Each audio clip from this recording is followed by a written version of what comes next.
Hi,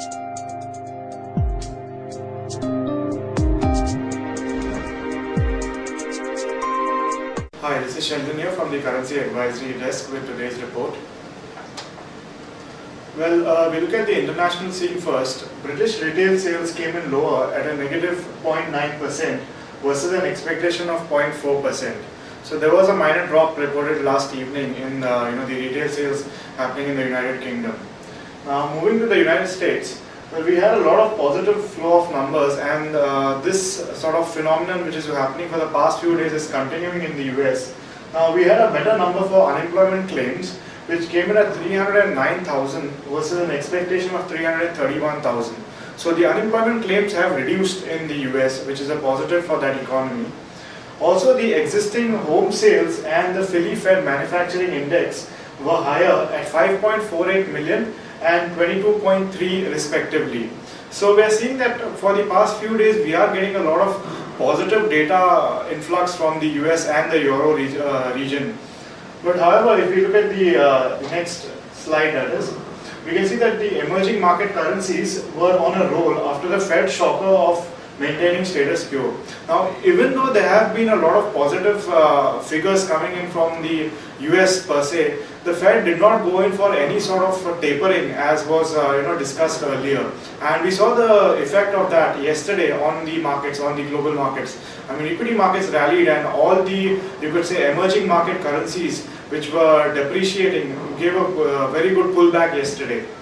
Now, the Indian rupee itself gained by around 2.93% and closed at 61.77 yesterday, as compared to a previous close of 63.38. So this was the huge gain in the Indian rupee. In a single day, you can see that the currency has gained by 2.93%, and this was huge. If anyone was on the selling side, the dollar selling side, they made quite a decent amount of profit in intraday trading itself yesterday. Now the dollar index has moved down to 80.45 due to an increase in appetite for the risk assets across the globe. Let's look at the technical levels for today.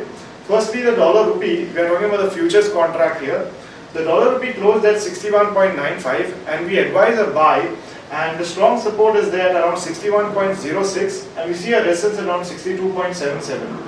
For the euro, there is a support at around 83 and a resistance is there around 85.16. For the pound, there is a support at around 98.20 and a resistance around 101.60. For the yen, there is support around 61.56 and there is resistance around 63.75. If you can see, we have been bullish on all the currencies for today's trading, and we advise our traders to buy because primarily because of the rally that happened yesterday, we will see some sort of profit booking and some sort of reversals in positions. So based on that, our strategy for the intraday would be to go ahead and buy. Also, one of the major reasons for us to go ahead and be bullish is the first pointer here. That's the RBI monetary policy review. We expect the RBI to go ahead and ease or soften some of the tight liquidity measures as far as the marginal standing facility (MSF) or the cash reserve ratio requirement that is there by the banks is concerned. See, RBI will definitely not go in for any sort of drastic rate cut or anything like that. That's not something what we predict, but we definitely feel that yes, they will soften the liquidity stance in the market. Now, we also have the British public sector net borrowing data that will come in later today, but markets are not going to be affected much by this, especially the Indian rupee crosses.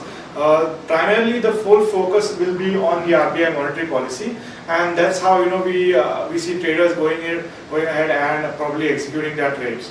We don't have any major data from the Eurozone or the US trade, so it's going to be only the Indian Reserve Bank which is going to dictate the way for the markets for intraday trading. Well, that's it from the Currency Advisory Desk.